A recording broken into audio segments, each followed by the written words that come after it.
Luluto tayo ng sarili natin omelette. Asan ba? Ito na, bawang, sibuyas, tsaka bell pepper. Wala kamatis eh. Hindi na natin lahat.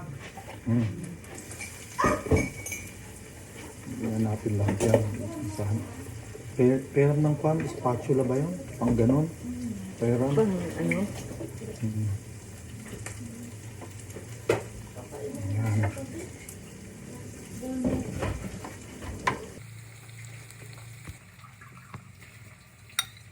Nilagyan natin yung sardinas.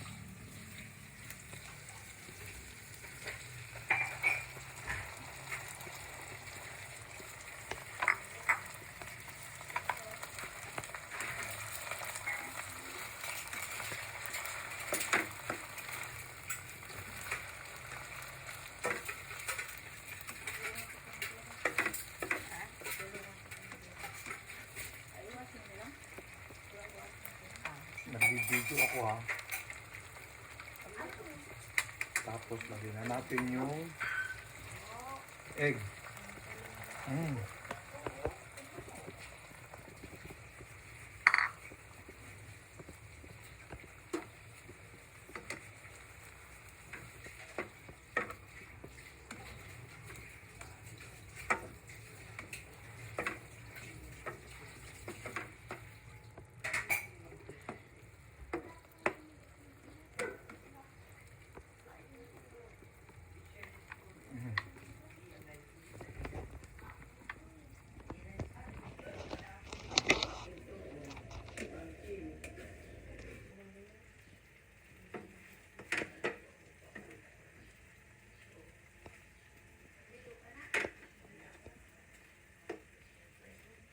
Nahirap baliktarin ito. Nahirap baliktarin, masyadong malaki. Yan ang omelette.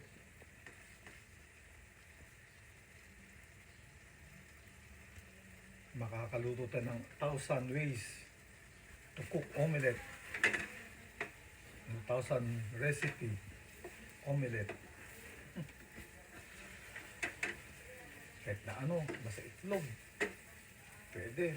Basta nasa tamang panlasa nyo yung mga magkakapareho. Okay na yun. Eh, katuto. Tama sa akin ang panlasa ko. May sardines, may sibuyas, may bawang, kamatis, tsaka bell pepper. Pero wala akong kamatis na nakita, kaya bell pepper na lang. Pwede naman. Actually, bell pepper nga kwan eh. Yung bell pepper, magandang pang-detoxify ng kidney yun. Yun ang number 1. Kung gusto mo naman ma-detoxify yung liver mo, yung beetroot. Yun ang napanood ko sa YouTube. Ayaw magbuo. Durog. Durog na omelette. Parang sa Ilocano, yung luto nilang puki-puki. Yung puki-puki, lang yun. Sibuyas, kamatis, talong, inihaw na talong na buwan. Sabi ko, mahal-mahal naman. Ayan. Pwede na siguro to. Ako naman ang kakain eh. Pwede na. Sige, pasok ka mo sa akin. Ngayon, tikman natin yung niluto nating omelette. Sige, kulang.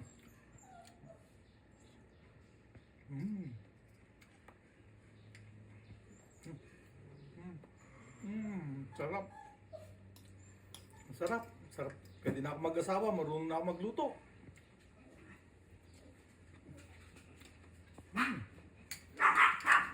Thank you.